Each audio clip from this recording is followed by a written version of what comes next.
ఇచ్చిన ప్రజలు ఈ రాష్ట్రంలో కాబట్టి గౌరవిద్దాం అనుకున్నాం. కానీ రేవంత్ రెడ్డి గారి వైఖరి నిజంగా ఎంత దారుణం అంటే హైదరాబాద్ కు మనమేమో కష్టపడి పరిశ్రమలు తెస్తా ఉంటాం. ఎప్పటికప్పుడు వారానికి 10 రోజులకు ఒక కొత్త పరిశ్రమను తీసుకొచ్చినాం. మరి 4.5 నెలల్లో కొత్త పరిశ్రమలే రాలేదు. రాకపోగా ఉన్న పరిశ్రమలే ఇవాళ వెళ్ళిపోతా ఉన్నాయి. గుజరాత్ కు చెన్నైకి వెళ్ళిపోతా ఉన్నాయి. మొన్ననే కార్నింగ్ అనే ఒక పరిశ్రమ చెన్నైకి వెళ్ళిపోయింది. మరొక పరిశ్రమ కేన్స్ టెక్నాలజీస్ అని వాళ్ళు గుజరాత్ కి వెళ్ళిపోయినారు. ఈ రేవంత్ రెడ్డికి కొత్త పరిశ్రమలు తెచ్చే తెలివి ఎట్లాగూ లేదు. ఉన్న పరిశ్రమలను కాపాడుకునే తెలివి కూడా లేదు. అది నిజంగా బాధాకరం.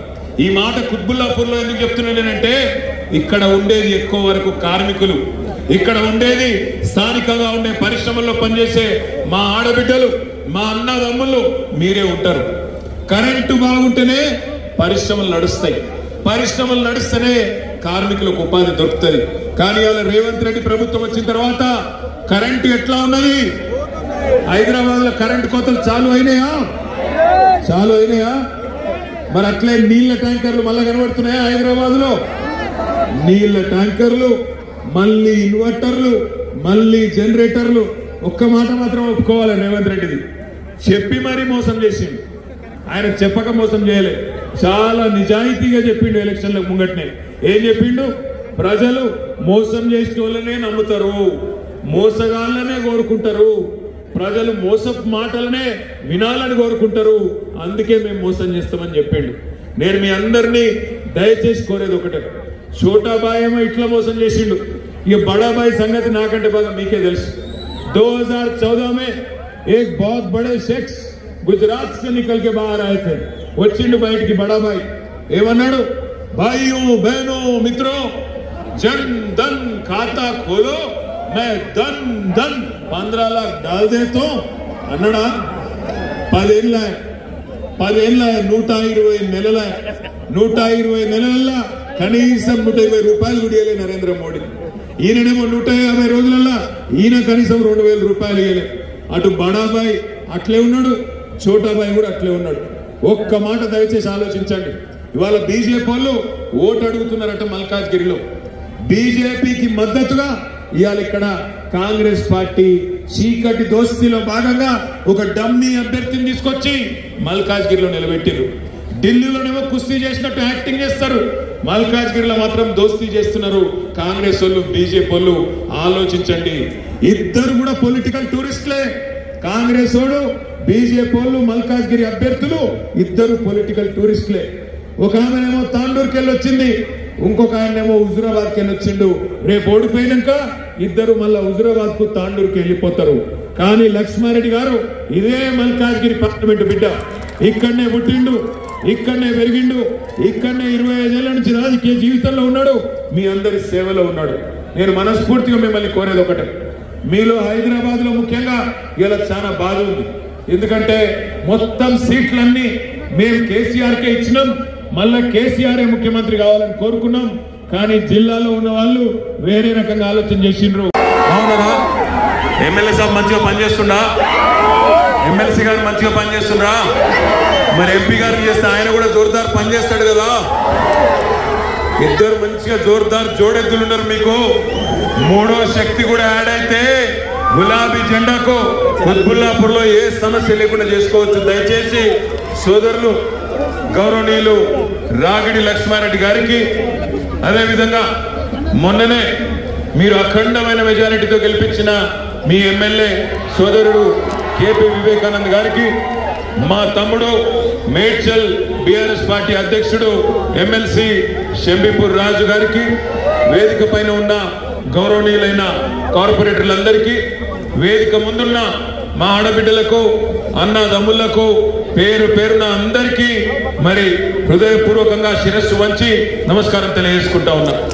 ఇక్కడనే కదా మన వారు మీటింగ్ పెట్టింది, ఇక్కడనే కుత్బుల్లాపూర్లో సరిగ్గా 4.5 నెలల కిందట ఆనాడు ఒక మీటింగ్ ఇక్కడే పెట్టుకున్నాం. నిజంగా మీ కుత్బుల్లాపూర్ వాళ్ళు మాట మాత్రం పక్కా. ఆ రోజు నేను ఒక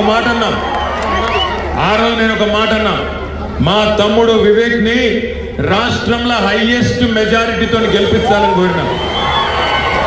అది నేను ఎందుకన్నానో మరి మీరెందుకు సీరియస్ గా తీసుకున్నారో కానీ మొత్తానికైతే 85,000 ఓట్ల మెజారిటీతో రాష్ట్రంలోనే నంబర్ 1 కాన్స్టిట్యున్సీ కుత్బుల్లాపూర్ అని రుజువు చేసినందుకు మీ అందరికీ పేరు పేరున నేను హృదయపూర్వకంగా ధన్యవాదాలు తెలియజేసుకుంటా ఉన్నాను. ఒక్క కుత్బుల్లాపూరే కాదు, గులాబీ జెండాకే ఇచ్చి కేసీఆర్ గారి మీద హైదరాబాద్ లో ఎంత అభిమానం ఉందో మీరందరూ చాటి చెప్పినారు. ఒక్కటంటే ఒక్క సీటు కూడా కాంగ్రెస్ పార్టీకి ఇయ్యలే. ఎవ్వరు నమ్మలే, రేవంత్ రెడ్డిని నమ్మలే, కాంగ్రెస్ పార్టీని నమ్మలే. కానీ దురదృష్టం జిల్లాలలో మాత్రం అమాయకులు కొంతమంది అరిచేతిలో వైకుంఠం చూపెడితే కాంగ్రెస్ పార్టీ దాన్ని నమ్మి మోసపోయింది. బస్సు ఫ్రీ, బంగారం ఫ్రీ, స్కూటీలు ఇస్తా, 2,500 ఇస్తా, 4,000 ఇస్తా, మోసేతికి బెల్లం పెడతా అని చెప్పి డైలాగులు కొట్టి ఓట్లు వేయించుకున్నాడు. 150 రోజులు కావస్తా ఉంది. ఇక్కడికి వచ్చిన మా అన్నదమ్ములను, అక్కా చెల్లెలను నేను అడుగుతా ఉన్నా, సిగ్గు లేకుండా ముఖ్యమంత్రి రేవంత్ రెడ్డి హైదరాబాద్ నిండా హోర్డింగ్లు పెట్టుకున్నాడు. ఏమని రాసుకున్నాడల్లా? 5 గ్యారంటీలు ఆల్రెడీ అమలు చేసేసిన అంటాడు. 5 గ్యారంటీలు అమలైనాయి. ఒక్కసారి నేను అడుగుతా, మీరు చెప్పాలి, ఇక్కడ ఉన్న వాళ్ళకి ఎవ్వరికన్నా తులం బంగారం వచ్చిందా? లగ్నం చేసుకుంటే తులం బంగారం వచ్చిందా? ముసలోళ్ళకు 4,000 రూపాయలు వచ్చినాయా? మా ఆడబిడ్డలకు 2,500 రూపాయలు వచ్చినాయా? మరి ఎక్కడైనా అమలు. కానీ కాంగ్రెస్ లో లూటీ మాత్రం హైదరాబాద్ లో చాలు అయింది. మళ్ళా బిల్డర్ల దగ్గర గుంజుడు, పర్మిషన్ ఇవ్వకుండా సతాయించుడు, వాళ్లకు వెన్నతోని పెట్టిన విద్య లూటీ. మళ్ళా ఆ పని మాత్రం చాలు చేసింది. నా అన్యాయం ఏంటంటే, సరే 4.5 నెలలు ఎవ్వరు అధికారంలో శాశ్వతం కాదు. మరి కేసీఆర్ గారు ఉన్నప్పుడే బాగుండే అనేటోళ్ళు ఒక్కసారి చేయలేవటండి. వారే వా, ప్రతి ఒక్కరు అట్లే అనుకుంటున్నారు హైదరాబాద్ లో. నేను అన్నది ఉత్తమాట కాదు. మరి మళ్ళీ మిమ్మల్ని నేను కోరేది ఒకటే ఒకటి, ఇద్దరి సంగతి తెలిసిపోయింది. బడాబాయ్ మోసం తెలిసింది, ఆయన 2 కోట్ల ఉద్యోగాల సంగతి తెలిసింది, 15 లాఖ్ సంగతి తెలిసింది. దేశం కేసీఆర్ లేడన్న మీ బాధ ఏదైతే ఉందో ఆ బాధ పోవాలంటే మీరు మాకు 10-12 ఎంపీ సీట్లు ఇవ్వండి. సంవత్సరం తిరిగే లోపల తిరిగి కేసీఆర్ గారు రాష్ట్ర రాజకీయాన్ని శాసించే పరిస్థితి వస్తుంది. మీరు మల్కాజ్గిరి పార్లమెంట్ గెలిపియండి. ఎట్లా కేసీఆర్ గారు మళ్ళీ తిరిగి రాష్ట్ర రాజకీయాన్ని శాసించరో నేను చూస్తా. 6 నెలల నుంచి సంవత్సరం లోపలనే మళ్ళీ కేసీఆర్ బ్రహ్మాండంగా మీకు అద్భుతంగా మళ్ళీ సేవ చేసే అవకాశం వస్తుంది. దయచేసి నేను మిమ్మల్ని కోరేది ఒకటే, ఆగం కాకండి. ఎలక్షన్ అనగానే ఆగమాగం కావద్దు. ఇప్పుడు బీజేపీ వాళ్ళు వస్తున్నారు, ఏంద్రా అయ్యా మీకు ఎందుకు ఓటేయాలంటే కారణాలు ఏం చెప్పారు. 10 ఏళ్లలో ఈ హైదరాబాద్ మహానగరానికి వరదలు వచ్చినప్పుడు కనబడలే బీజేపీ వాళ్ళు. మనకు ఆనాడు వర్షాలు వచ్చి కాలనీలు మునిగిపోతే ఇదే వివేక్ తిరిగిండు, గదే షమీపూర్ రాజు తిరిగిండు తప్ప ఏ బీజేపీ కనబడలే. రూపాయి సహాయం చేయలే, ఒక్క రూపాయి సహాయం చేయలే. మెట్రో కట్టుకుంటున్నాం, సహాయం చేయండి అంటే రూపాయి సహాయం చేయలేదు. ఇవాళ హైదరాబాద్ లో ఏ గల్లీకి పోయినా బ్రహ్మాండమైన అభివృద్ధి ఇవాళ మీ ఎమ్మెల్యే గారి నేతృత్వంలో కనబడతా ఉన్నారు. బిడ్డను తీసుకుపోయి జైల్లో పెట్టిండు, ఇవాళకి 50 రోజులు అవుతుంది. మేం గవాలతో కలుస్తామా అడ్డమైనతో? ఆ కర్మ మాకుందా? దయచేసి ఆలోచించండి, ఆగం కాకండి.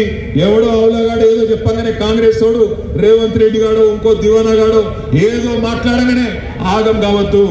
నేను రేవంత్ రెడ్డిని దివానాగాడు అంటున్నా. ఎందుకంటే ఇవాళ రాష్ట్రంలో ఆయన మాట్లాడే మాటలు మీరు చూస్తున్నారు.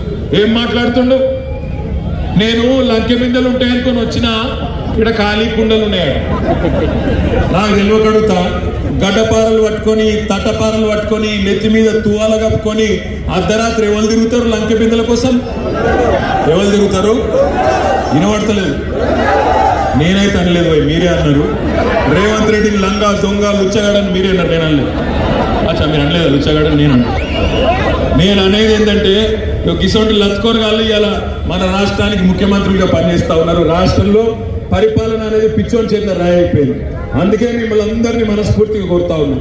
ఇవాళ బూతులు మాట్లాడడం కాదు కదా, పరిపాలన అంటే కేవలం కేసీఆర్ ని తిట్టడం కాదు కదా. పరిపాలన అంటే ప్రజలకు ఇచ్చిన మాట నిలబెట్టుకున్నాం కాబట్టి హైదరాబాద్ లో 16 సీట్లు గెలిపించి మీరు ఇవాళ మా ఎమ్మెల్యేలను ముందుకు నడిపినారు. రేపు పార్లమెంట్ సభ్యుడిగా మల్కాజ్గిరి నుంచి రాగిడి లక్ష్మారెడ్డి గారిని గెలిపియండి. ఆయనతో బ్రహ్మాండంగా మీకు సేవ చేయించే బాధ్యత నేను తీసుకుంటా మీకు విజ్ఞప్తి చేస్తా ఉన్నా. తప్పకుండా 10-12 ఎంపీ సీట్లు మీరు మాకు ఇస్తే సంవత్సరం లోపల తిరిగి కేసీఆర్ గారు రాష్ట్ర రాజకీయాలు శాసిస్తారు అనే మాట మళ్ళొక్కసారి విజ్ఞప్తి చేస్తూ, నాకు ఇంకా మేడ్చల్ కు కంటోన్మెంట్ పోయేది ఉన్నది. దయచేసి ఆలస్యంగా వచ్చినందుకు మన్నించాలని చెప్పి కూడా కోరుతూ పేరున మీ అందరికీ ధన్యవాదాలు తెలియజేస్తూ జై తెలంగాణ. కారు గుర్తుకే మీరు గట్టిగా చెప్పేదాకా నేను ఓడికి కారు గుర్తు కొట్టేస్తూ ఒకసారి పిడికిల్లే కొట్టాడు. మొత్తం పిడికిలు లేవాలి అక్కడ బిల్డింగ్ కే ऊपर कार गुर्तु. నేను ఇక్కడ కూడా చూస్తున్నా పీछे जो हमारे बहने वहां पे कार